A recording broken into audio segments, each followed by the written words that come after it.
mas como vai ficar gravado, né? Então fica disponível para quem puder, quiser assistir mais tarde, certo? Para quem não me conhece nessa altura, meu nome é Marcelo Vicente, eu sou gastroenterologista e gestor da Autoimune aqui de João Pessoa. Vamos continuar aqui, então, né, com nossos temas em doença inflamatória intestinal, acho que a maioria já foi esgotada, e hoje a gente está com a ideia, se der tempo, de fazer uma discussão também de 2 casos de colegas que participam dessas reuniões, que mandaram para a gente discutir, mas inicialmente eu vou começar com uma breve aula sobre doença inflamatória intestinal e câncer coloretal. Convido aqui, a quem não entrou, logar aqui nesse QR Code para a gente fazer uma participaçãozinha aqui, né? Fazer uma interatividade rápida com os casos. Então, todos já fizeram aqui, quem está disposto a fazer, vou voltar aqui para a aula, tá certo? Então, estão todos vendo aqui minha tela, tá tudo certinho?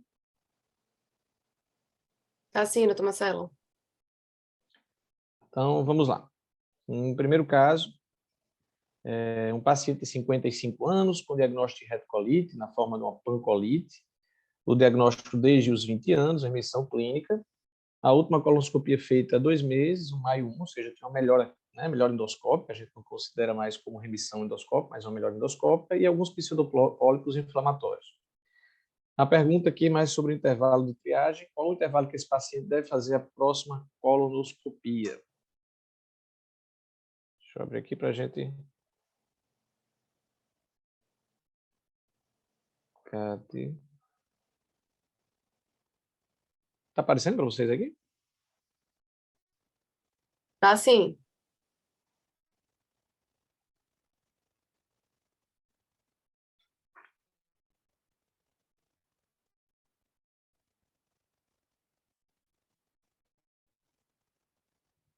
Deixa eu estar abrindo aqui pelo celular.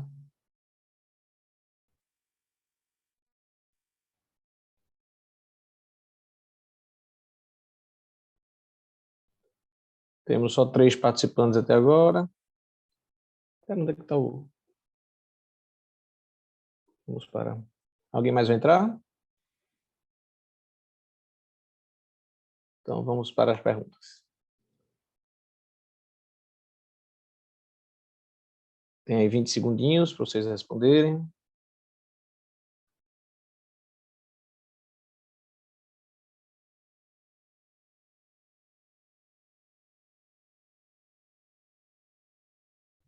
Olha o tempo, pessoal.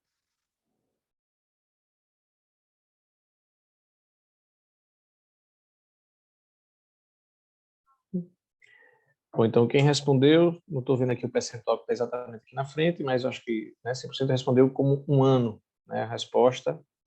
Aqui, então, seriam 3 anos.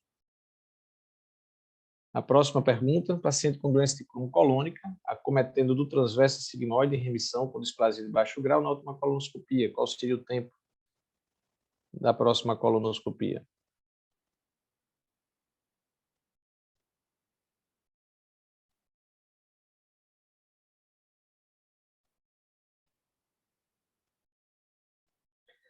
Então, aqui metade se dividiu entre 1 ano, metade se dividiu por 3 anos. A resposta correta, aqui é metade, então, 1 ano de resposta.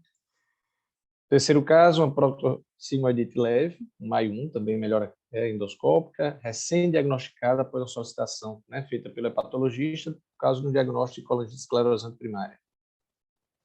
Quando seria o próximo exame?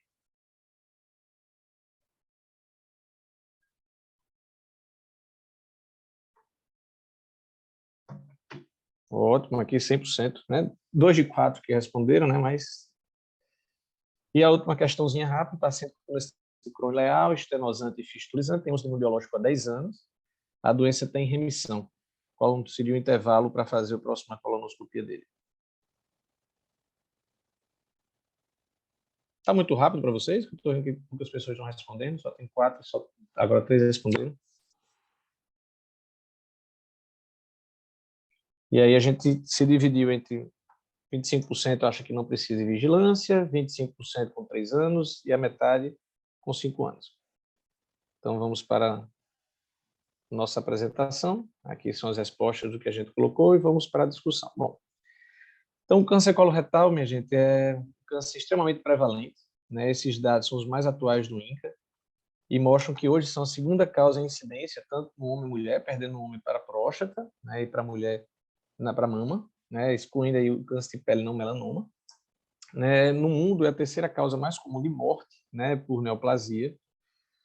Nos pacientes que têm doença inflamatória intestinal, ela é responsável pela morte de 10 a 15% dos nossos pacientes. E esse câncer coloretal é responsável por 2% de todos os cânceres coloretais, né? Mas mesmo assim ele fica em terceiro como uma causa específica, atrás da polipose adenomatosa familiar e o câncer de colo não polipóide hereditário. Então ele seria o terceiro causa relacionada a uma doença de base que predispõe a câncer. A epidemiologia do câncer no paciente com doença inflamatória intestinal, por motivos óbvios, o nome é doença, o câncer coloretal, ele é mais comum no colo, principalmente, né, nas suas porções mais distais, perto do reto e sigmoide.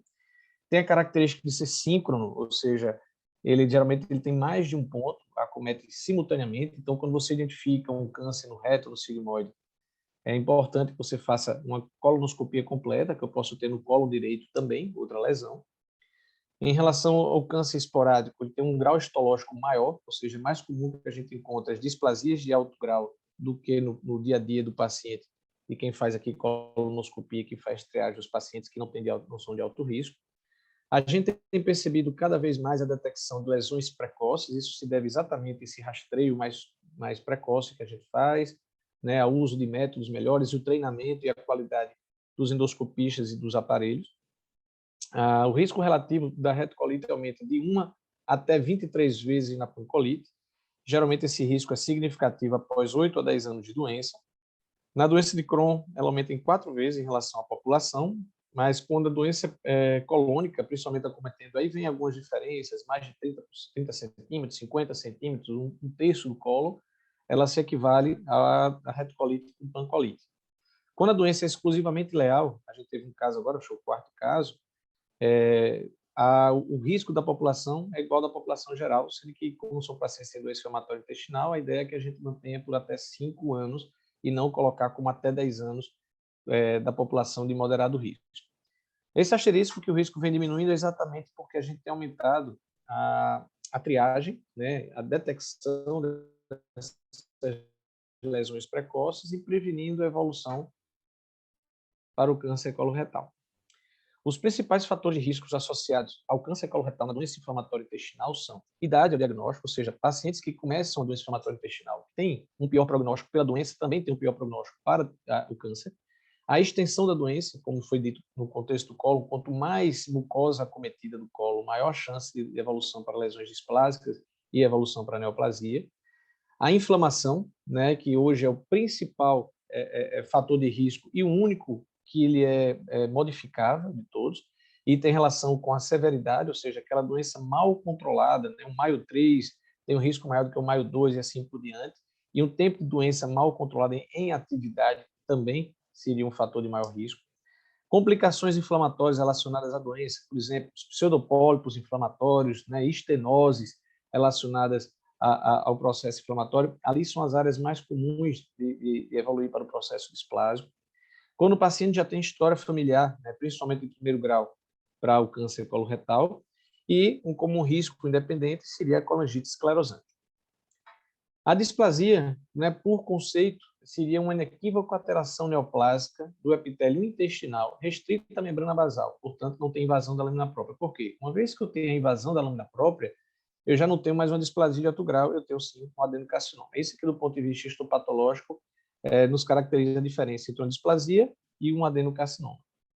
A sequência da evolução do câncer coloretal na doença inflamatória intestinal, ela segue muitas vezes a sequência clássica do adenoma carcinoma, né? Às vezes com uma velocidade um pouco mais rápida, e a sequência de uma displasia precoce ou indefinida para baixo grau, alto grau e até o adenocarcinoma. Outra diferença do câncer esporádico é que a maioria das vezes, como foi dito, a displasia é multifocal. Então, ela não se encontra isolada. Então, tem vários pontos do trato, né, da mucosa, do colo, diferente do câncer esporádico, que geralmente são lesões únicas e localizadas. Pode se apresentar de várias formas, né, o formato polipóide, plana, né, de crescimento lateral, localizada ou multifocal. E, às vezes, a evolução direta, né, para o adenocarcinoma também é possível, mesmo sem seguir essa sequência clássica adenoma-carcinoma. Os tipos de displasia são variados, né? São esses aqui que caracterizam, de certa forma, a classificação de Paris, que está no próximo slide. Então, eu tenho desde a displasia visível, aquela detectável, né, a macroscopia, a endoscopia tradicional, que pode ser apresentada de uma forma polipoide, pedunculada, céssio, né, da forma não polipoide, né, que seria a classificação 0,2A, então elevada, plana e deprimida, e as displasias invisíveis, são aquelas que são encontradas nas biópsias aleatórias, aquelas famigeradas a biópsia a cada 10 centímetros dos 4 quadrantes. Os maiores fatores de risco em relação a esses tipos, né, seriam as displasias planas, principalmente do colo distal, essas têm maior risco de evolução para câncer, as formas não polipoides, as displasias invisíveis, eu repito, aquelas que foram encontradas aleatoriamente, a extensão da doença, então, quanto maior que 1 centímetro, principalmente, e quando tem uma displasia indefinida, porque eu posso ter um componente mais invasivo ao lado. Lembrando aqui, né, que a gente usa, né, pelo CENIC, pela Associação Americana de Gastroenterologia, a mesma classificação de Paris, né, para as lesões polipoides, né, precoce, aquela 0,1 na forma S, que é céssio, P, pedunculada. A não polipoide é o 2, né, então a classificação que pode ser então elevada, plana e deprimida, que seria o 2A, 2B, 2C. Podemos somar da mesma forma 2A, 2B com o componente predominante. E a displasia invasível, aquela que não é vista realmente pelo endoscopista e vem na biópsia aleatória. Então, por isso a importância da identificação dos frascos, né, para a gente conseguir a topografia depois de tudo isso. Os objetivos, então, dessa vigilância, quais são? Né? Sem dúvida, identificar qualquer displasia antes dessa evolução para o câncer coloretal. Né?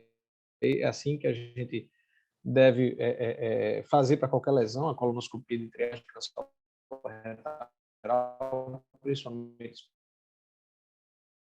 especificamente para paciente com doença inflamatória intestinal. A revisão fácil, de fato, a vigilância. Recentemente, só voltando aqui, saiu um artigo meio polêmico, na New England, questionando se a triagem de câncer coloretal na população em geral ela era custo-efetivo, se de fato a gente diminuiria a mortalidade, né? A colonoscopia, idealmente, deve ser feita sempre com o paciente em remissão. Idealmente, porque, como disse, quanto maior o processo inflamatório, maior o risco de evolução para a doença, para o câncer coloretal. E esses pacientes, geralmente, são aqueles que a gente não consegue atingir nossas metas, o treat to target, né, de cicatrização endoscópica. E por que, idealmente, em remissão? Exatamente a dificuldade que um patologista tem em diferenciar um processo inflamatório de uma lesão displásica. Então, sempre que a gente encontra uma lesão displásica, vem aquela máxima que acontece, por exemplo, no paciente que tem esôfago de Barrett, de ser vista por 2 patologistas experientes para confirmar, principalmente se a displasia for de alto grau.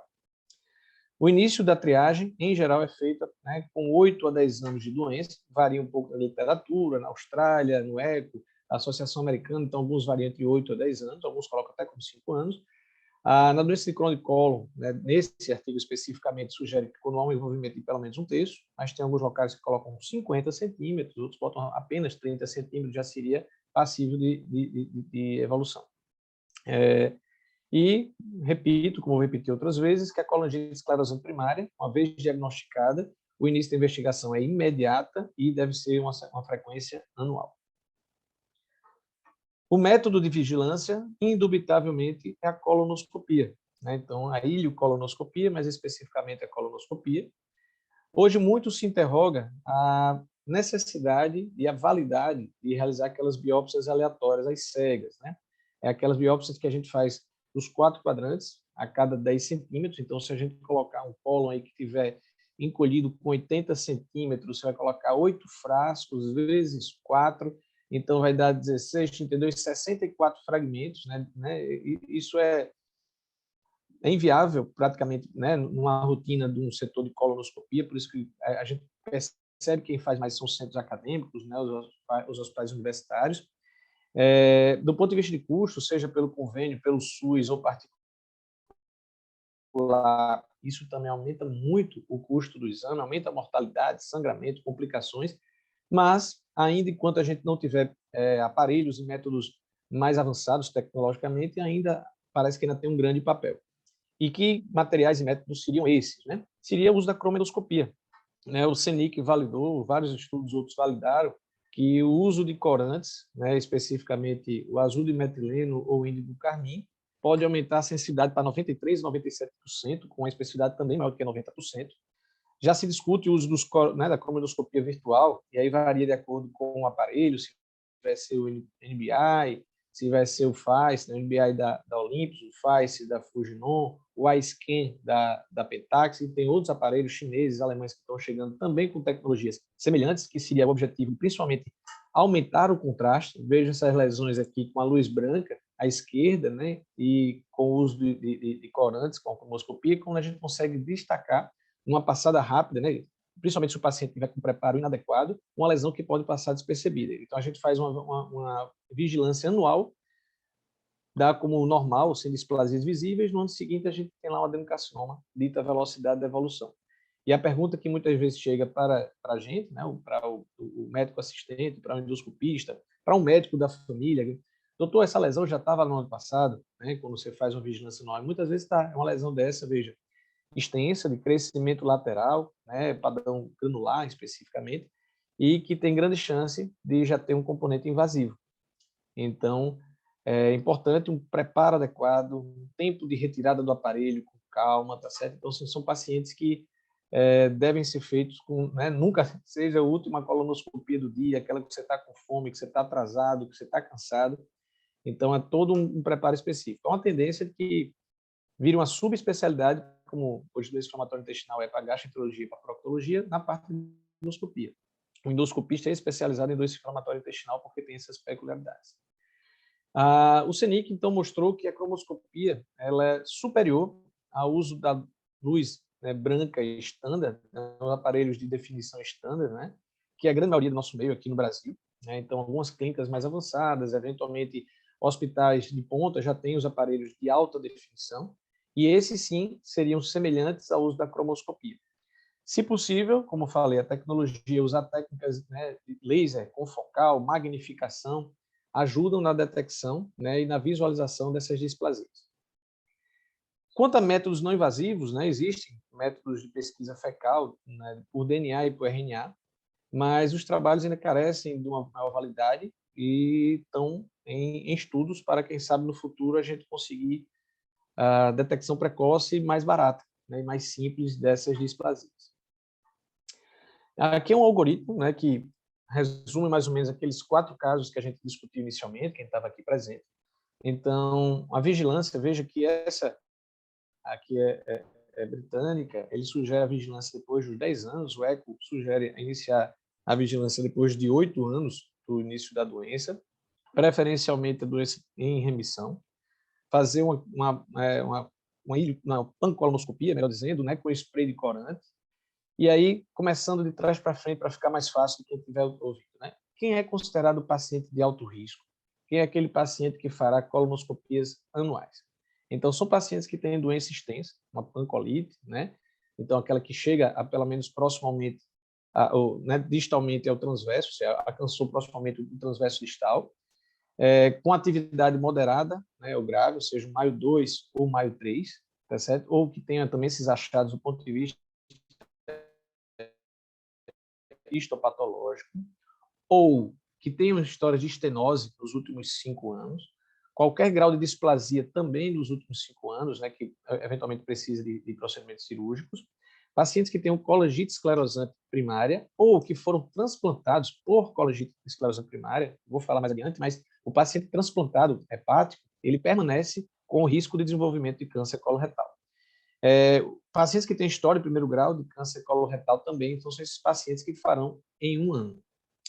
Quem são os pacientes que farão com 3 anos? Então, são aqueles pacientes que têm a doença extensa, mas que têm a doença leve, seria o Maio 1, especificamente do ponto de vista endoscópico ou histopatológico, ou que tenham já as sequelas, né, são os pseudopólipos inflamatórios, são pólipos benignos, né, mas que o local de apresentação da displasia geralmente é próximo a esses pseudopólipos.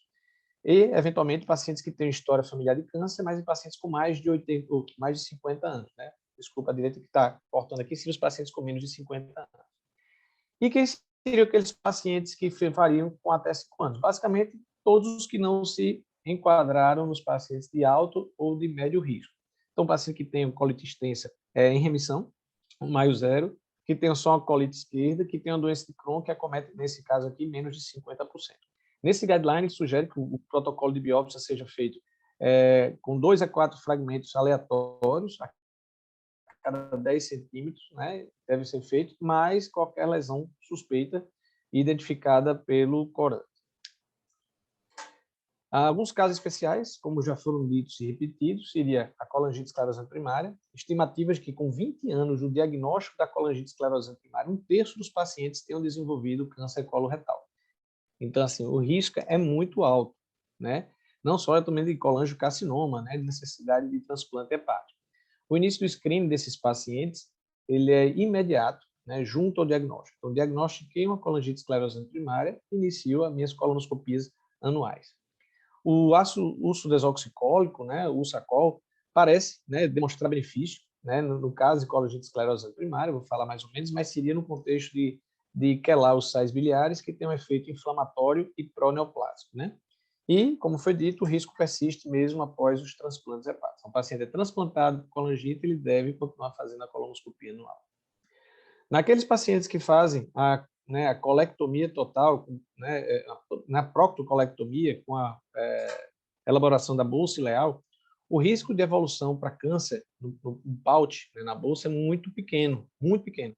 Mas tem umas exceções, né, que seriam pacientes que já tiveram câncer coloretal prévio, ou seja, quando a indicação da colectomia, da proctocolectomia, é por câncer, esse é um paciente que tem que ser feito uma vigilância.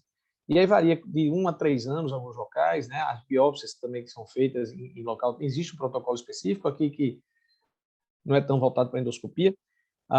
Pacientes que têm colangite esclerosante primária que foram proctocolectomizados e aqueles que têm inflamação persistente, a pautite refratária.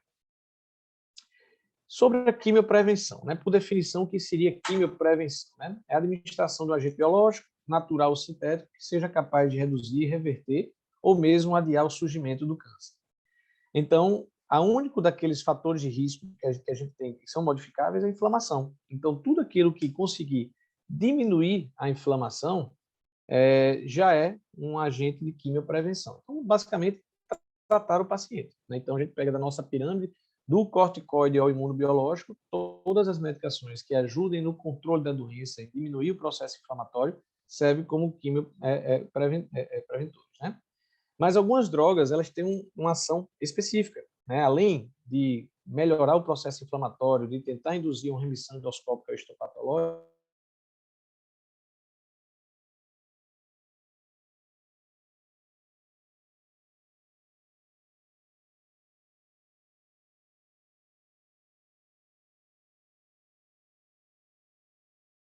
algumas enzimas específicas, né? Os imunomoduladores também, nesse contexto dos radicais livres e do controle da doença. O Sacol, como foi dito, colocar lá os sais biliares, então mostraria que teria um benefício, parece que exclusivo aos pacientes que têm colangite esclerosante primária. Um paciente que tem retocolite sem colangite esclerosante não tem nenhum benefício que demonstre no uso do Sacol.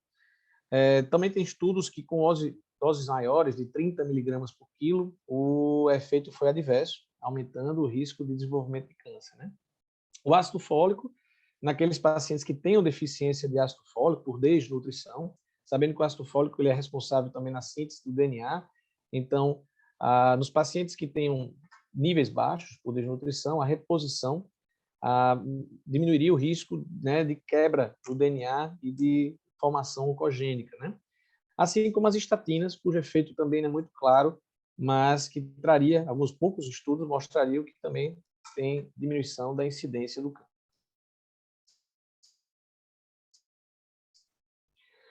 E o que fazer uma vez que a gente identifique a displasia? Então, uma vez identificada a displasia, elas devem ser removidas, né? A polipectomia, quando for o formato, né, polipóide, e com biópsia da mucosa adjacente, porque, como eu falei, são multifocais, eu posso ter na mucosa perilesional já algum processo displásico invisível. Então, o ideal é que eu faça a polipectomia, com alça, com esclero injetor, com elevação da lesão. Naquelas lesões maiores, a gente faz a mucosectomia, né? E lesões ainda maiores, você faça a dissecção endoscópica submucosa. O uso do piecemeal, né, que será fatiado, não é tão indicado porque você perde realmente as margens e a certeza de que você conseguiu tirar a lesão completa sem deixar nenhuma margem comprometida. Na impossibilidade, naquele momento da identificação, a sugestão sempre fica de realizar tatuagens, né, para um procedimento com o material adequado a posteriori. E sempre que for lesões que hajam impossibilidade de ressecção endoscópica, seja por falta de material, por questões técnicas, né, a falta de expertise do endoscopista, de onde fazer, falta de recursos, a gente tem que abrir mão da colectomia, da cirurgia. E, então, quais seriam as indicações do manejo cirúrgico do paciente que tem a displasia? Então, todos os pacientes que já tenham de cara uma displasia de alto grau, hoje existe uma classificação nova que seria os pacientes que têm displasia de alto grau, de baixo grau, não adenoma, né? Então, é uma entidade nova que basicamente seriam pacientes que desenvolvem mudanças genéticas com desenvolvimento de displasia de câncer que não obedecesse àquela sequência também clássica do adenoma, né, do adenoma carcinoma. Então, esses são pacientes que têm um perfil mais grave e, geralmente, quando são identificadas, há algum processo de invasão da camada basal. Portanto, não seria mais uma displasia de alto grau e seria, sim, um adenocarcinoma. Então, uma vez que a gente identifique, hoje, com métodos endoscópicos, como falei, de alta tecnologia, a indicação de colectomia já se impõe. Toda vez que eu tiver uma displasia de alto grau, principalmente se o paciente tiver processo inflamatório adjacente e não conseguir deixar o colo em remissão, essa amostra deve ser confirmada por 2 patologistas, preferencialmente que ambos sejam experientes. E quando tem um paciente com aquele adenoma clássico ou displasia de baixo grau confirmada, como é que se diz? A preferência, como foi dito antes, é sempre por métodos endoscópicos, seja polipectomia, mucosectomia ou ISD. E que cirurgia deve ser feita? Então, assim, como tem clínicos aqui, né, não sei se tem algum proctologista, ainda é um pouco de confusão sobre o termo. O que é uma proctocolectomia e o que é uma colectomia, né? A proctocolectomia, de fato, é retirada de todo o cólon e mais o reto. Então, por que isso? Porque a retirada do reto envolve uma complicação, um tempo cirúrgico, uma técnica cirúrgica muito mais complexa. Você vai mexer em vascularização, inervação, né, em pontos que a cirurgia torna-se muito mais longa, mais complexa. Sendo que, então, eu evitaria, né, tirar o reto quando eu tivesse um reto poupado, né, por exemplo, um crono de cólon, quando eu conseguisse fazer uma vigilância, não tivesse processo displásico, para dar uma melhor qualidade de vida. Mas lembrar que a vigilância e a possibilidade de desenvolvimento de câncer é maior. Então, a colectomia é a retirada de todo o cólon com preservação do reto, né, 20 a 25 centímetros mais ou menos de reto ali. E a proctocolectomia você tira eventualmente até com a retirada do esfíncter anal. E como fazer a reconstrução disso aí? Então, eu tenho 2 técnicas de reconstrução da proctocolectomia. Seria fazer a ileostomia definitiva. Então, eu tiro o cólon, tiro o reto, e, em geral, o paciente tem um períneo, né, um esfíncter anal tão prejudicado que eu não vejo perspectiva, né, do paciente ter controle para fazer uma anastomose ilioanal, né, fazer uma bolsa ileal. Então, o paciente faz uma ileostomia, geralmente aqui no hipocôndrio, desculpa, no quadrante inferior direito, geralmente, e coloca uma bolsa. Já a proctocolectomia seguida de um pouch ileal, você faz uma ileostomia temporária e já faz tem várias técnicas, né? Em N, W, J, para amadurecer esse pouch e depois você faz a reversão para que o trânsito seja fluido. Então, repito, então para isso você tem que ter uma preservação do esfíncter, então doença de Crohn que acomete o esfíncter, doença perianal, paciente que tem neoplasia distal são pacientes que têm contraindicação a fazer essa técnica cirúrgica. E lembrando que um percentual desses pacientes que vão ter bolsa vão ter a pauchite, eventualmente com necessidade de usar imunobiológico, com perda de qualidade de vida e também com desenvolvimento de câncer na bolsa. Então, quem são os pacientes que têm maior risco de desenvolver essa complicação, a pauchite, né, a bolsite, a inflamação da bolsa ileal? Geralmente são pacientes mais jovens, então, como a gente já sabe, a idade do diagnóstico da doença inflamatória ela é um mau prognóstico para tudo, né? Pacientes tabagistas, então quem fuma tem um risco maior de desenvolver a bolsite. Pacientes que fazem uso de anti-inflamatório não esteroidal. Pacientes, desculpa aqui o Y, pacientes que tinham um fenótipo de pancolite, na retocolite. pacientes que tinham já uma destruição valvar, né, da válvula ileocecal com ileite de refluxo, pacientes que têm perfil de mau prognóstico, que seria manifestações extraintestinais, e, mais uma vez, o paciente portador de colangite esclerosante primária. A outra técnica, na verdade, que a gente teria, então, seria, né, da anastomose ilioretal, que já foi basicamente dita aqui por nós, né? Então, resumo dessa discussão sobre esse inflamatório intestinal, o que é que a gente deve lembrar? Né? Que câncer coloretal é uma causa importante de mortalidade em pacientes com doença inflamatória intestinal. O tempo de doença descontrolada, a inflamação, é o maior e único fator de risco modificável, então é neles que a gente tem que se ater, ou seja, controlar, doença controlada diminui risco de câncer coloretal, não só a qualidade, mas envolve mortalidade pela doença, como as complicações da doença, e uma delas é câncer. Eu falando aqui mais especificamente sobre a retocolite, né, que é dita como uma doença benigna, né, aquela evolução clássica do Crohn, que a gente vê a estenose, necessidade cirúrgica, na retocolite seria necessidade de colectomia, e muitas vezes a colectomia não é pela atividade de doença, e sim por câncer coloretal. A vigilância endoscópica é eficaz, né, e a gente deve estimular e se atentar àqueles intervalos, né, então são pacientes que no máximo a gente deve fazer a cada 5 anos, e muitas vezes anual, e de um ano para outro pode acontecer uma evolução dramática. Então, no ano que você faz uma colonoscopia que não encontra nada de displasia visível, no ano seguinte você identifica o adenocarcinoma, é possível e, infelizmente, é frequente. Uma vez identificadas essas lesões displásicas, a remoção é mandatória, né, preferencialmente do endoscópio, se você não tiver recurso, discutir a colectomia, que muitas vezes é indicada e necessária. Bom, foi uma aulinha curta. Abro aqui para perguntas, quem quiser discutir, antes da gente fazer a discussão dos casos clínicos. Grande Marcelo. Valério. Opa, Caio. Tudo bem, amigo? Bom. Parabéns aí, cara. Parabéns. Tema obrigado. Importante, cara, porque a gente acaba discutindo muito sobre tratamento, sobre várias questões relacionadas à doença inflamatória, né, assim, e essa questão, às vezes, da vigilância é uma coisa que muitas das vezes fica nos eventos, fica naquela miscelânea ali, fica aquele final ali, passa batido. Acho sempre importante a gente trazer isso para os colegas que até têm menos experiência ou mais experiência, mas para a gente ver atualizações, né? Tem uma publicação até recente da CG também, acho, falando sobre isso, né? Sobre essa vigilância na displasia nos pacientes com doença inflamatória intestinal. Só mais a título de acréscimo de informação, que ele comenta também, assim, essas lesões endoscópicas, né, passíveis de ressecção, nesse guideline da CG, ele coloca 2 centímetros como um tamanho ali de lesão que ele considera como mais passível de ressecção endoscópica, sabe assim, como se fosse... Até 2 centímetros? Até 2, Até 2. Até 2.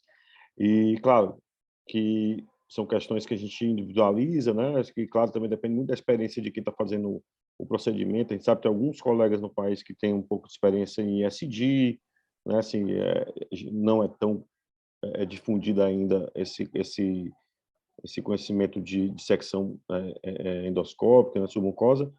A gente ainda faz mucosectomias com maior amplitude, né? Então, 2 centímetros eles colocam. E essa questão também de, às vezes, a lesão ter aspecto de irressecabilidade, né? Assim, quando ela é maior do que 2 centímetros, quando tem sinais de infiltração, né? Assim, quando tem, por exemplo, uma depressão central, como invadindo o plano profundo, considera-se nesses casos, às vezes, a perspectiva de não ser ressecado, né? Às vezes você injeta ali, quando você faz mucosectomia, você injeta, não eleva, né? Justamente porque está aderido ali ao plano profundo. E aí já considera também a questão da cirurgia, né? Assim, eu acho uma coisa que você comentou interessante, essas possibilidades de prevenção do câncer, né? Eu tive a oportunidade de estar em Portugal, né? No serviço lá em Portugal, em um evento sobre retocolite ulcerativa, que estava sendo coordenado pelo professor Fernando Magro, lá da Universidade de Porto, e, curiosamente, vários casos que eles apresentavam lá, paciente uso de biológico, eles faziam mesalazina. E a gente questionou, já depois de uns 2, 3 casos que eles apresentavam, né, por que aquele paciente uso biológico estava usando ali 2 gramas de mesalazina, né, e eles usavam rotineiramente, em muitos casos, com o intuito de prevenção de câncer coloretal mesmo. Aqui sabe, é uma assim? prevenção, exatamente. Né? Isso. Eles faziam como prevenção mesmo. Nem era tanto a droga mais para prevenção da doença, mas esse entendimento por exemplo, a mesalazina, né, como salicilato, teria ali um acréscimo como um fator ali que pudesse fazer uma quimioprevenção ali para a evolução do câncer coloretal. Achei interessante, e aí trazer essa experiência que eu tive lá, assim, realmente compartilhando ali a experiência com o pessoal. E mais uma questão que eu não sei como é a realidade de vocês, Marcelo. Eu tive no evento agora recente, e isso foi levantado também por um colega sobre essa parte das cromoscopias, né? Porque, assim, é tudo muito bonito, né? Assim, mas é trabalhoso, o custo pelo tempo e o custo também de um exame mais demorado, né? Que demanda mais tempo, demanda mais sedação, demanda mais tempo, né? Assim, para você realizar o exame. E a gente sabe que esse exame de screening, né? Com pancrematoscopia, que vai ser bem mais demorado, que você vai usar mais sedação, que você vai usar você não, via de regra, você não vai receber mais por aquilo ali, né? E aí acaba não sendo, isso acaba sendo um desestímulo a quem faz, né? E até as clínicas, né? Assim, abrirem espaço para colegas fazer esse tipo de procedimento, porque a clínica quer que a coisa gire, né? Assim, o local quer que você tenha mais exames, e aí isso acaba sendo um fator que não ajuda, né? Uma coisa curiosa, e eu não sei se isso mais na frente a gente pudesse até discutir sobre isso também em outros âmbitos, né? Em termos de até de você ter um acréscimo de valor ou você ter ali uma forma que estimule a quem faz o procedimento e não o contrário, como é que está acontecendo. A minha impressão hoje em dia, não sei o que você tem de impressão aí, mas parece que acaba sendo dessa forma, né? Só mais alguns acréscimos aí de comentários sobre esse tema tão importante, né? Eu acho que é muito bacana a gente poder discutir sobre isso. Então, obrigado, Caio, pela participação. Assim, na verdade, quando organizar o que discutir para hoje, né, a gente está terminando aqui nosso ano de preceptoria. Eu acho que tem mais uma reunião apenas. E eu acho que, assim, até com orgulho falo que a gente praticamente esgotou os principais temas e revisou, né, a maioria deles, já colocando do ponto de vista de aspectos práticos, com casos clínicos. E aí, o que é que, assim, eu senti, o que é que faltaria para um preceptorado, para a gente acrescentar?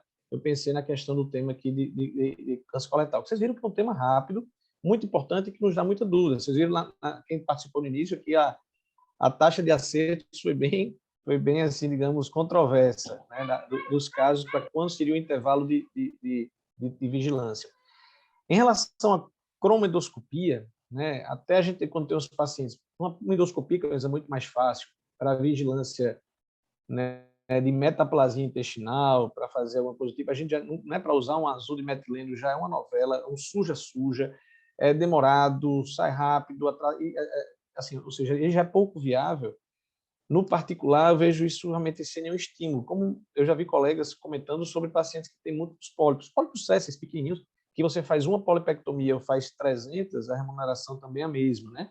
E aumentando o risco de complicações, de sangramento, se for usar eletrocautério de simpós polipectomia, de perfuração, isso realmente é desestimulante. Então, por isso que eu até citei que, muitas vezes, esses 64 fragmentos, né, que são retirados de 8 frascos a cada, né, 4 quadrantes, que fazem sangrar, o paciente já tiver em atividade, está com aquela friabilidade, pode aumentar o desconforto, a distensão gasosa sem estar usando CO2, o tempo de sedação e todos os efeitos colaterais relacionados, termina que vira uma coisa mais ou menos acadêmica. A luz do fim do túnel que eu vejo, Caio, é com a modernização dos nossos aparelhos, né, que aí o próprio CENIC já coloca, né, a cromoendoscopia e o paciente de alta definição, né, e o aparelho de alta definição, fazer a colonoscopia de alta definição, não sei, doutora Valéria, não sei se está lá pelo português agora fazendo a enteroscopia, se já tem disponível, a gente tem um aparelho do HU que é de alta definição, chegou uma segunda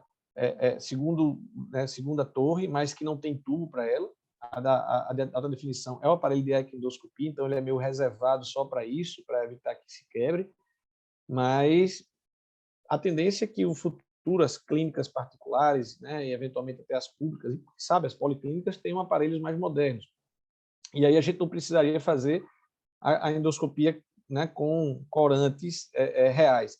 A cromoscopia eletrônica, né, o NBI, o FAIS, o iScan, pode nos ajudar. Então, a tendência é que a tecnologia faça com que a gente mude dessa aparelhagem e torne isso de uma forma mais viável. Não precisaria mais fazer só as biópsias aleatórias. Você faria suas biópsias dirigidas. Então, é isso que eu vislumbro, entendeu? Mas, sem dúvida, eu acho que no dia a dia é inviável, é inviável. A própria biópsia seriada, quando você quer ver a remissão endoscópica, né? O paciente tem que fazer biópsias de ilho, cólon ascendente, transverso, descendente, sigmoide reto, aí são 6 frascos. Se for pagar particular, 200, 300 reais por frasco, pelo menos aqui em João Pessoa, né? Fora a colonoscopia, fora tudo, isso já dificulta, não vou dizer que inviabiliza. É ali que a gente está tirando 2 fragmentos do paciente que está muito mais rápido, então, não é no contexto de uma atenção maior, né? E já é difícil, a gente pede às vezes o colega nem entra no ilho, a gente pede o ilho colonoscopia, o colega não entra nem no ilho pela velocidade, ele está fazendo lá uma colonoscopia atrás da outra em sequência, sem olhar nem qual é a indicação e qual foi o motivo. E muitos não entendem, você já sabe qual é o diagnóstico, porque eu vou biopsiar, e se está normal, não sei porque eu vou biopsiar. A gente tem que fazer um programa de educação continuada também para esses colegas, né? Verdade, verdade. Beleza. É só mais para compartilhar essa experiência que eu tive agora no evento recente que a gente fez, um simpósio, e eu notei que mais de um colega fez esse comentário realmente. Você me falou, eu lembro que eu já vi isso aí e não tinha me tocado, né, nesse contexto. Eu acho que foi algum, não sei se foi, rapaz, não sei se foi na SBAD há alguns anos, algum evento desse que eu assisti, era presencial na época, foi colocado que mesmo os pacientes que a gente interrogou-se, mas porque você usa, é tópico, porque o paciente tem remissão, você está usando, e alguém falou sobre a questão do risco. Então, será se tivesse um estudo mostrando aqueles pacientes em uso de imunobiológico, né, colites né, extensas, e que mesmo que tivessem em remissão, doença moderada, associação de derivados de 5-ase, será que houve um benefício no desenvolvimento? Porque são estudos que têm que ser de longo prazo. E mesmo sendo uma medicação relativamente mais barata, também não é tão barata, né? A gente usa a dose de 2 gramas. Quem que financiaria isso? A gente conseguir isso pelo CDMEX, pelo particular, tudo mais. É muito interessante, realmente, se mostrar um benefício significativo, né? Porque as outras drogas é pela diminuição da inflamação, mas além da diminuição da inflamação, tem esse mecanismo da beta-catenina, não sei, então, eu não entrei em detalhes, porque assim, se for apresentar, seriam uns 2 ou 3 slides, pelo menos para mostrar o que é a questão molecular do processo oncogênico. Então, assim, eu acho que não é o cerne aqui, o escopo dessas nossas aulas. Assim como se eu for falar, existe aulas hoje, temas, como falei, quase subespecialidades só sobre tratamento endoscópico em doença inflamatória intestinal, artigos específicos para isso, artigos específicos da patologia, artigos específicos, né, da questão molecular, da imunológica. Então, assim, é muito mais complexo. Quem tiver curiosidade, quiser, eu posso indicar alguns artigos que eu olhei aqui, até para explicar essa nova entidade, que eu confesso que quando eu li eu fiquei sem entender, eu não conhecia antes de fazer essa aula aqui, né, desse não adenoma-like, né, a lesão, displasia de baixo grau, de alto grau, não adenoma-like, o que seria isso por definição? Porque é uma definição, na verdade, molecular, então que a gente teria métodos hoje que estão sendo avaliados do ponto de vista endoscópico para identificar, e aí já de cara o paciente que você já indicaria para colectomia, entendeu? Assim, mesmo sem ter biopsiado, só para um aspecto macroscópico, né, é muito interessante. Então, assim, tem muita coisa por vir ainda para a gente entender. Evolui muito, né? Essa parte da endoscopia tem evoluído muito mesmo, como você disse. Muito, muito. É uma subespecialidade, né? A gente vê que a doença inflamatória intestinal, você viu que no GDIB, né, estão fazendo curso, é que na verdade a preceptoria para ter uma noção geral, mas já está em curso hoje para doença inflamatória intestinal, quase uma subespecialidade, né? Uma pós-graduação em doença inflamatória intestinal. Sim. Então, na endoscopia vai acontecer isso também, como acontece hoje, na verdade, a endoscopia do paciente que faz procedimentos de gastroplastia, né? Um paciente, só endoscopia do paciente pós-bariátrico já, né? Com suas peculiaridades, com tudo, sim. E assim por diante. Alguma pergunta, pessoal? Não sei, alguém teve alguma coisa no chat? Não vi, não. O chat tá vazio aqui, foi olhar.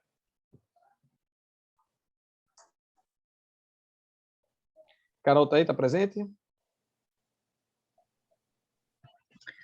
Olá, estou. Então, quer partir para o seu caso, cara? Eu quero perguntar. Então, tem como eu colocar eles, né, aqui? Para vocês. Se você quer apresentar, eu deixei aqui separado o seu caso, para qualquer coisa. É isso aqui, né? Mas eu modifiquei, só um segundinho. Então fica à vontade aqui. Eu vou parar de compartilhar minha tela e você compartilha, tá certo? Pronto. Tá aparecendo aí? Tá, Carol. Tá? Tranquilo. Boa noite a todos. Meu nome é Caroline Fontes, sou gastroenterologista aqui em João Pessoa, Paraíba. e vou relatar um caso de uma paciente minha. Antes de iniciar o caso, eu queria agradecer ao doutor Marcelo Vicente por ter me ajudado na condução desse caso. Foi uma paciente que eu trabalho num serviço que funciona dentro de um hospital, que é de uma pessoa. A paciente foi fazer uma colonoscopia e após o Carol, resultado do exame... desculpa te interromper, eu acho que tu está compartilhando sua aba. Tenta compartilhar a tela completa, para a gente aparecendo aquele modo que você não consegue ver a modificação dos slides. Em vez de compartilhar uma aba, tu compartilha a tua tela completa e aí você entra com a tela completa da apresentação, que a gente fica vendo. Espera aí. Deixa eu sair aqui, então. Em vez de... Colocar em modo apresentação. Apresentação e você bota tela completa, em vez de ser só compartilhar uma aba. Aqui? Deixa de compartilhar, melhor. Interrompa o compartilhamento. Interromper? Fechando aqui? Isso. Ali em cima, Pronto. você vai lá em cima. Lá em cima tem um vermelhinho do lado de George Sharing, sei lá. Certo. Pronto, agora você volta para compartilhar e aí você coloca aquela primeiro quadradinho que vai aparecer, compartilhar a tela completa. Sim. Volta para compartilhar aqui. O primeiro do lado esquerdo. Isso. E aí? Aí pronto. Pronto. Agora você está vendo tua setinha, coloca agora com o modo apresentação para ver se vai ficar a tela completa. Eita. F5 aí. Se ficar assim, dá para ver. É porque ela não estava conseguindo modificar, ela estava mudando os slides e entendi. estava no primeiro ainda, sabe? Entendi. Tá aparecendo aí? Não, está aparecendo o primeiro slide, caso clínico, primeiro. fonte, não, vai aqui embaixo, aperta F5 para ver se vai. É um que você consegue compartilhar a tela. Aí, E aí? perfeito. Pronto, agora foi. Show. Tenta modificar, ver se vai. Vai andando. Pronto, Tá indo. perfeito. Agora foi. Joia, obrigado. Pronto, retornando. Então, eu trabalho num serviço que funciona dentro do hospital aqui em João Pessoa. E a paciente veio fazer colonoscopia, então, após o resultado, eu entrei em contato com a médica assistente e fiquei acompanhando indiretamente esse caso até a paciente ficar vindo para a consulta, quando ela recebeu alta. Então, a primeira consulta foi no dia 31 de maio desse ano, era uma paciente sexo feminino, 54 anos, procedente de João Pessoa, comerciante, parda, católica, e ela iniciou um quadro de dor abdominal e diarreia com fezes sanguinolentas há 21 dias, apresentava cerca de 6 evacuações por dia, já tinha ido à urgência, onde foram prescritos antiparasitários e antibióticos, porém não houve melhora. Negava febre, negava sintomas extraintestinais, tinha perdido 8 quilos durante esse período. Não tinha história familiar de doença inflamatória intestinal, ela tinha de comorbidades hipotiroidismo, usava Puran, e cirurgias prévias só cesariana, fazia atividade física, negava etilismo e tabagismo, e não tinha manifestações extraintestinais. A colonoscopia dela do dia 24 de maio evidenciou uma pancolite intensa, maio 3, né? Ela tinha enantema intenso, com perda do padrão vascular, fiabilidade, erosões, e algumas ulcerações recobertas por fibrina, né? Palpava ilho normal e tinha o que chamou a atenção, um pequeno segmento no transverso distal que tinha uma mucosa aparentemente normal com espaços erosões aftoides, né? A gente fez biópsias seriadas e aí nesse momento eu entrei em contato com a médica assistente e orientei a iniciar hidrocortisona 100 mg 8 em 8 horas e mesalazina 4,8 gramas dia. Os exames dela mostravam, não tinha anemia, tinha uma plaquetose aqui que chamava atenção, e o PCR, que era de 81, no dia 23 de maio, no dia 29 de maio, estava em queda, 32,8, que ela estava com 5 dias de corticoide. O exame físico, no dia da consulta, ela tinha um estado geral regular e dor a palpação profunda de fossa ilíaca esquerda, sem irritação peritoneal. Então, após a corticoterapia, né, ela evoluiu com queda do PCR, porém persistia com desconforto abdominal, ainda com 5, 6 evacuações dias, queixava bastante também de desconforto na região do reto. Então, aqui a gente solicitou o início do imunobiológico. Ela voltou no dia 7 de junho, tinha feito a primeira infusão de infliximab, 5 mg/kg no dia anterior, apresentava 5 evacuações dia, com fezes pastosas, ainda com coágulos. Referiu uma melhora da dor abdominal, mas estava se queixando de muito desconforto na região do reto, principalmente quando ficava sentada. Negava febre e outros sintomas, mantinha estabilidade clínica. Que ela tinha feito, né, a primeira infusão do infliximab, estava em uso de prednisona 40 mg dia e de mesalazina 4,8 gramas dia. Eu prescrevi nessa consulta o supositório de mesalazina, ela não conseguiu comprar e manipulou o enema. Os exames do dia primeiro, que ela trouxe nessa segunda consulta, já mostrava ferro baixo, albumina baixa também, provas de atividade inflamatória elevadas, e a hemoglobina começou a cair também aqui, sorologias para hepatite, citomegalovírus, HIV, VDRL eram negativas. Ela fez uma tomografia de abdômen no dia 3 de junho, que evidenciou espessamento parietal concêntrico e difuso dos colos, sem dilatação de alças ou sinais obstrutivos. Então, a gente manteve conduta, ela retornou no dia 28, com melhora clínica importante, sem dor, né, sem dor abdominal e também sem dor na região do reto, só estava evacuando à noite após aplicar o enema de mesalazina.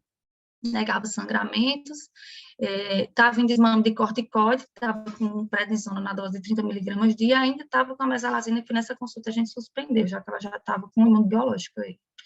Já tinha feito 2 doses do infliximab.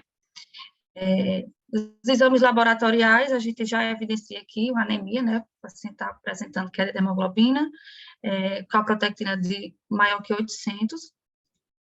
Ela trazia nesse dia também o resultado das biópsias, que mostrou, né, ulceração focal de mucosa, criptite, distorção glandular arquitetural leve, isso no seco, colo ascendente, descendente, sigmoide e também no reto, tinha essas mesmas alterações. Naquela parte do transverso que estava palpada, não tinha ulceração de mucosa, mas tinha microabscessos de criptas e distorção glandular arquitetural. No dia 2 de agosto, ela volta com a queixa de diarreia sangue vivo há cerca de 5 dias. Inicialmente eram 6 evacuações dia, e o início dessa diarreia, a reativação da doença, coincidiu com o desmame do corticoide. Ela estava aí com prednisona 5 mg dia. Então, por telefone, ela falou comigo, eu orientei a aumentar a dose da prednisona, e ela passou a fazer o uso da prednisona 20 mg dia, diminuiu a frequência de evacuações. Porém, estava apresentando um leve desconforto hipogástrico ao evacuar. Aqui já tinha feito a dose da semana 6, né? A gente não conseguiu dosar a nível sérico, porque ela estava fazendo o biosimilar e o convênio não libera, na verdade, a dosagem de nível sérico. Então, nessa consulta, como ela ainda estava bem sintomática, apresentando sangramento, a gente associou a azathioprina. Ciprimetronidazol também foi prescrito e a gente manteve a prednisona. Então, ela retornou no dia 23, né, após o aumento da dose da prednisona, com melhora clínica, estava sem sangramento 7 dias, não tolerou o uso da azathioprina, levou a amilase lipase, ficou muito nauseada e a azathioprina, então, foi suspensa. No dia dessa consulta, ela estava apresentando só 2 evacuações por dia, às vezes com fezes escurecidas, não tinha mais dor. Já estava em uso de prednisona 40 mg, a gente precisou aumentar. E dos exames laboratoriais, mostrando aí piora da anemia, amilase e lipase, que elevaram bastante.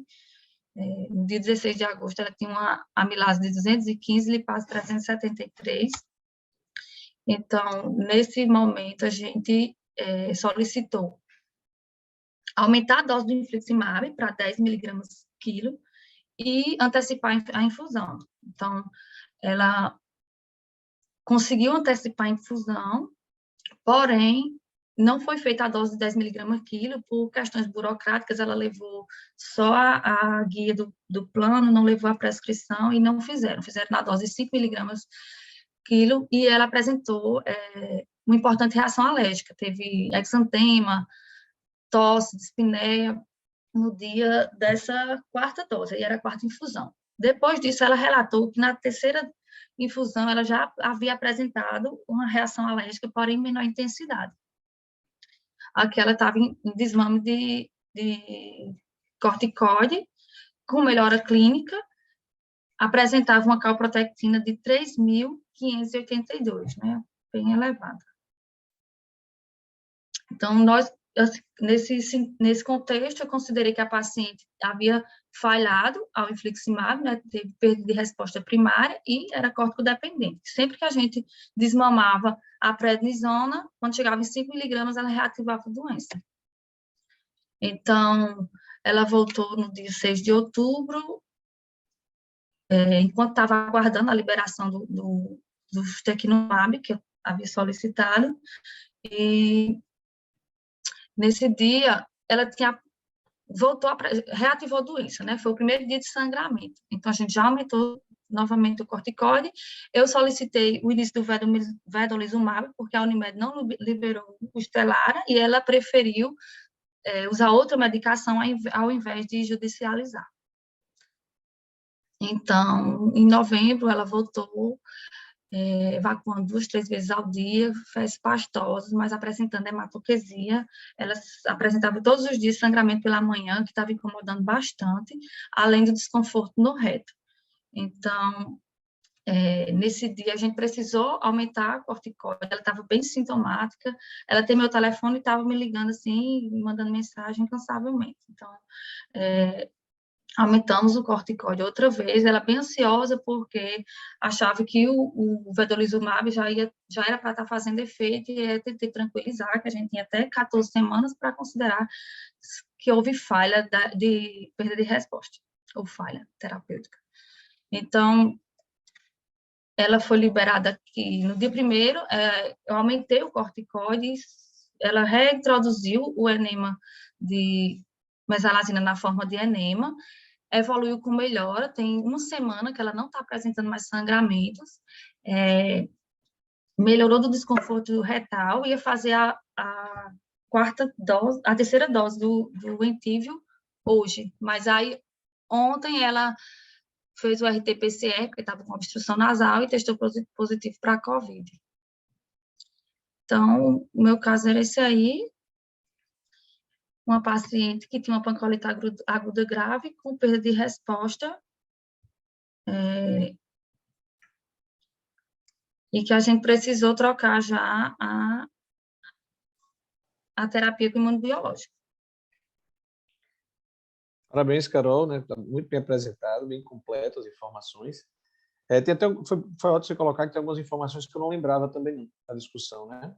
E é isso que você colocou. Em resumo, uma paciente, né, que abriu um quadro de uma colite aguda grave, né, com fatores de mau prognóstico, né, necessidade de internação, da anemia, a extensão da doença, de certa forma, a refratariedade ao corticoide, por isso que a gente precisou já entrar com o imunobiológico inicialmente, e a escolha, de fato, é o anti-TNF. E aí vem aquela história da experiência, né, que a gente usou foi o Rencima, né, se eu não me engano, acho que é o biosimilar. Ela parece que esboçou uma melhora, depois, no desmame do corticoide, ela entra, né, nova em atividade, a gente aumenta o dose corticoide, depois, sem o TDM, né, faz uma falta muito grande para a gente poder definir se isso é uma falha primária ou a necessidade de otimização do paciente que está com muita inflamação, né, com a protectina explodindo, ou a parte laboratorial PCR alta, apesar de uma queda com corticoide. Foi otimizado e ela ainda fez uma reação alérgica, né? E aí, assim, o que a gente poderia fazer? Aí, né, abri com a doutora Valéria, o Caio teve que sair que eu vi no grupo para os comentários, antes de colocar algumas possibilidades que a gente poderia ou não fazer, o que é que o pessoal sugere. Mas você vê, a hora ela ainda conseguiu ficar no corticoide, você ainda conseguiu chegar a 5 miligramas, né? Mas essa é um paciente que eu acho que ele não vai conseguir ficar sem corticoide até melhorar esse caso, até com o vedolizumab, se tiver uma boa resposta, o tempo, né, de ação. Ela reativava a doença sempre que chegava na dose de 5 miligramas. Acho que a terceira, não sei se a doutora Valéria, né, ela avisou aqui no privado que ela está num hospital que teve que fazer uma enteroscopia de urgência. Não sei se ela está disponível para comentar, mas os demais presentes quiserem fazer pergunta, algum comentário, baseado em tudo isso que a gente discutiu ao longo de praticamente esse ano todo, né? É importante a gente participar.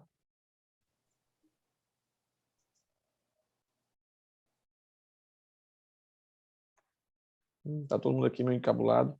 Pois é, cara, uma pena esse final de ano, está dizendo aqui para a Maria, que coincidiu, o doutor Carlos está com Covid, o doutor Marcos Eroncio, de última hora, cancelou aqui, porque também apareceu imprevisto. Tem a Leopoldina está num evento, e Caio agora está com a esposa convidada, tomando conta dos dois pequenos, a doutora Valéria foi chamada, né? Bom, foi tudo agora, foi tudo assim de cima da hora. A reunião ficou esvaziada. É uma pena, porque assim, queria de fato a opinião deles, dos demais, né? A minha você já teve. Uma possibilidade. Oi? Não, nada não. Sim, pode falar. Então, a gente está com o vedolizumab, né? Se pegar aqui, deixa eu abrir o. Se você está compartilhando seu computador, né? Para quem lembra sobre a questão do STRIDE, né? Lembra do STRIDE 2? Foi tão falado nessa nossa discussão. É um artigo muito bom. Deixa eu abrir aqui. Deixa eu ver se eu consigo aqui. Coloca para parar de compartilhar. Ah, ok. Deixa eu compartilhar aqui que eu mostro que eu estou.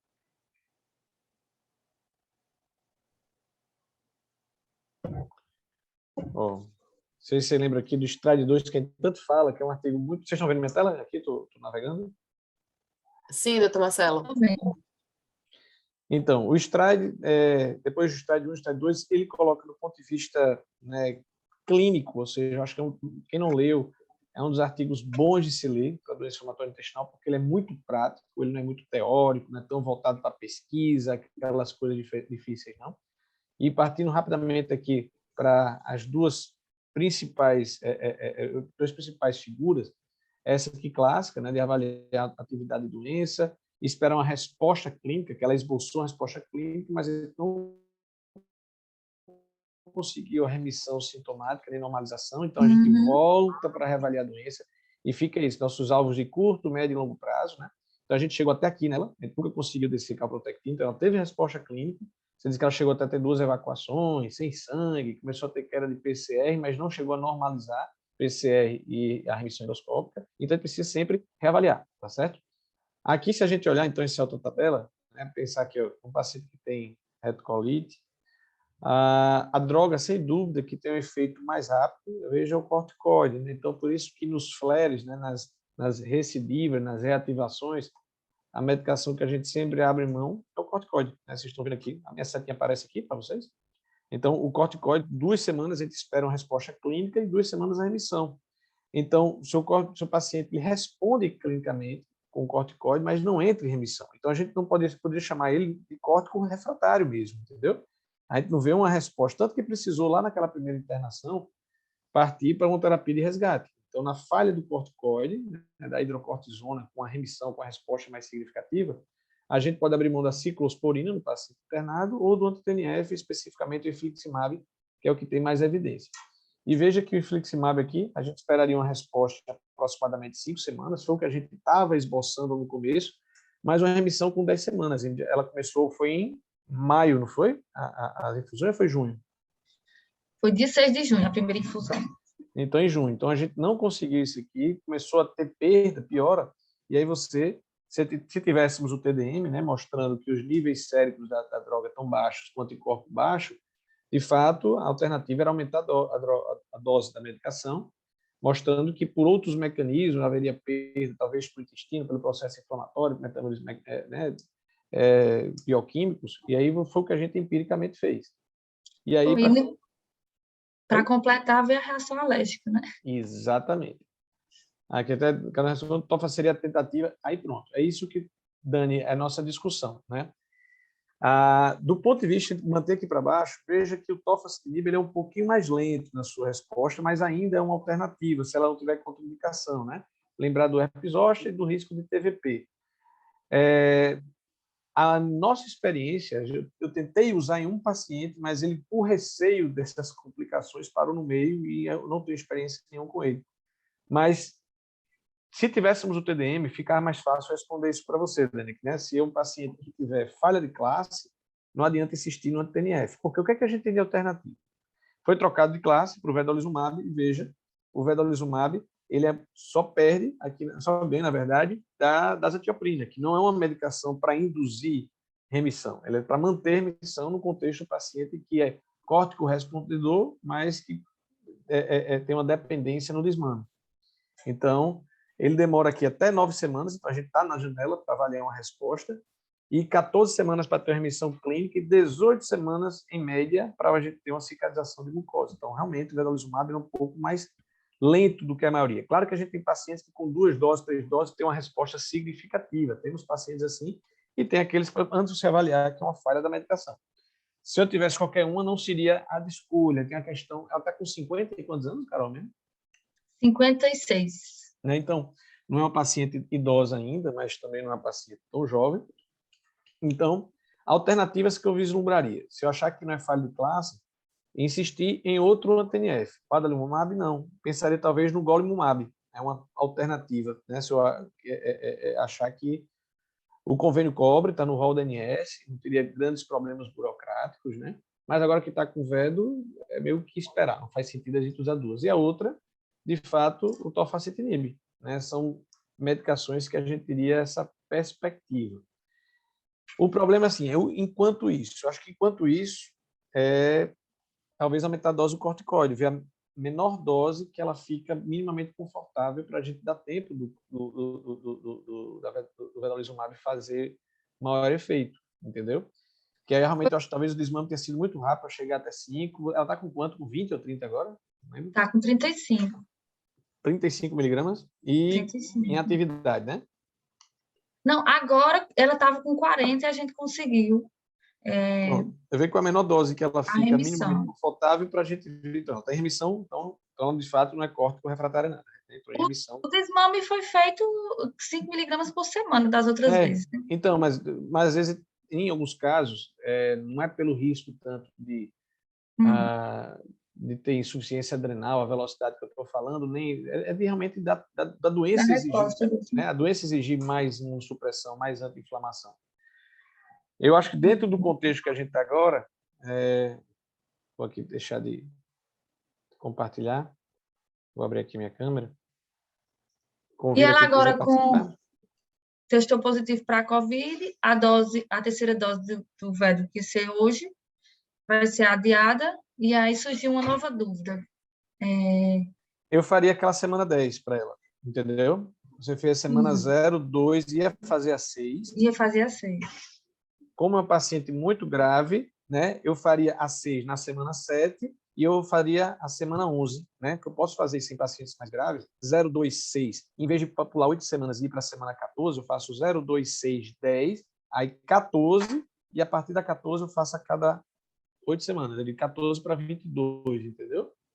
Então, como se adiou, essa semana 6 iria para a semana 7, se ela não tiver nenhuma complicação, né? Porque o vedolizumab é muito seguro, se a Covid ela não for grave, 7 dias está mais do que o suficiente, tem que adiar para 14, mas é um paciente custo-benefício, eu faria sim, na semana 7, se ela não tiver nenhuma complicação maior, e aí já pediria para o plano fazer também na semana 11. Então, digamos que ela tivesse feito hoje, a semana 6, faria a semana 10, ou seja, é uma dose extra entre a semana 6 e a semana 14, entendeu? E a partir da 14, fazer a cada 8 semanas. Isso é uma possibilidade que o vedolizumab, inclusive, tem bula isso para casos mais graves, entendeu? É uma forma de tentar acelerar, aumentar um pouco esses níveis sépticos. Não chega a ser uma otimização precoce, porque depois você volta para as 8 semanas de intervalo, mas é uma forma como se fosse um booster para tentar fazer isso. Não sei se a doutora Valéria está ouvindo e concorda com isso. As outras alternativas, agora vai ter que dar tempo ao tempo, né? Ela vai ficar um tempo com corticoide, espero que ela não tenha hipertensão e desglicemia, algo que complique muito. Torcer que ela responda ao vedolizumab, mas como alternativas, se a gente não sabe se ela falhou a anti-TNF, não sei, porque no caso mais grave, voltar para um golimumab da vida, ou realmente fazer uma experiência com tofacitinib. Ela não tem histórico de herpes zoster, não tem histórico de eventos trombembólicos, nem outros fatores de risco, não, né? Não, tem não. Dani, S. Mainardi, Letícia, que estão aqui participando, querem perguntar alguma coisa, a opinião de vocês, que é exatamente isso. Acho que depois de quase concluir essa preceptoria, o que é que a gente pode fazer? Veja, esses casos são difíceis para vocês, são difíceis para todos nós, né? Doutor Carlos, doutora Valéria, doutor Caio, doutor Marco, todo mundo também teriam essa dificuldade na decisão de alguma coisa, né?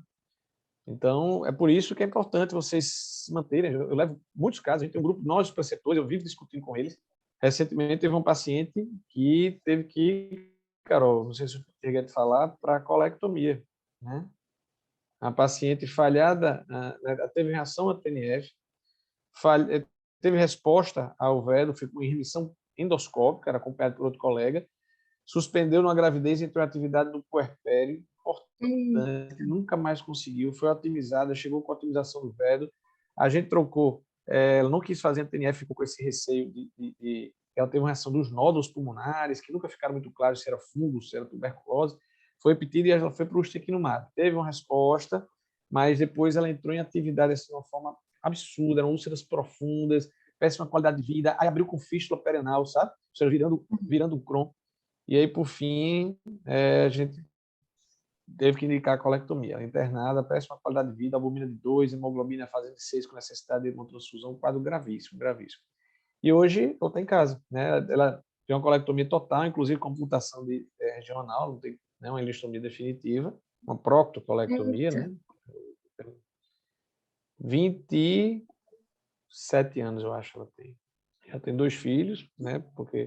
Mas agora recuperando estado nutricional, né? Saiu, fez sepse, fez tudo que tem direito na internação. Paciente jovem, doença agressiva, né? Carol, pena Oi. que a gente ficou realmente com a discussão esvaziada, né? Seu caso é muito interessante, lamento porque assim, eu quis trazer para cá, porque exatamente eu não queria minha opinião de novo, eu queria a opinião dos colegas. Obrigado, Dani, pela participação também, né? Acho que está todo mundo, acho que final de ano, envolvido com outras atribuições. Se alguém quer fazer algum comentário, eu quero agradecer mais uma vez a participação de todos. Carol, muito obrigado pelo seu caso. Vamos continuar, tem essa apresentação, depois a gente repete em algum outro contexto para a gente ver o que tem e nos atualize. Vamos torcer que ela tenha uma evolução favorável disso tudo, né? Maria, eu acho que... Oi? Eu vou diminuir a velocidade do desmame de corticoide. Eu acho que vai ter que ser mais lento mesmo. Vamos dar um tempo ao tempo, assim. A gente fica nessa agonia, mas daqueles erros em doença inflamatória intestinal é o uso, né, rápido, demasiado, né, de corticoide, mas também a retirada rápida também não é bom, não. Então, assim, esse meio termo é difícil conseguir, né? E a própria paciente, ela já tem noção, né? Ela viu a glicose dela subir um pouco, aí ela já sabe que é do corticoide. Então, ela já fica, doutora, vai eu vou ficar com essa dose. Ela não está com tanto tempo ainda assim, para ela fica atenta à questão da estometria óssea, posição de vitamina D e cálcio. Ela está repondo vitamina D e cálcio já. Pronto, para tentar minimizar os problemas, a questão de catarata e tal, né? Foi no oftalmo também, já fez avaliação, tudo direitinho. Combinado, então. Família, então podemos encerrar. Muito obrigado a vocês, né? Lamento assim realmente porque foi um dia esquisito, né? Acho que foi a nossa menor participação em público aqui, as pessoas com compromisso, mas aos que participaram aqui, que puderam, né, comparecer, meu muitíssimo obrigado. Em especial você, Carol, né? Tem mais um caso aqui de Farisa, né? Mas ela também teve uma intercorrência. Ela foi chamada no hospital, deve estar por lá, nem entrou na reunião. Então, hoje foi um dia das bruxas aí. Obrigada, doutora Caroline. Obrigada, doutor Marcelo. Obrigada a todos pela presença. E é isso. Infelizmente, hoje não tivemos uma grande audiência, mas estará gravada a aula. Doutor Marcelo, se puder também, a gente pode compartilhar com os outros preceptores o caso e pedir uma opinião. Isso. A gente pede organizar esse aqui, então. Pois obrigado mais uma vez. Boa noite a todos, então. Tchau, tchau. Boa noite. Brasil obrigada. Hexa. Agora, tchau, boa noite. Boa noite. Eu quero sair daqui.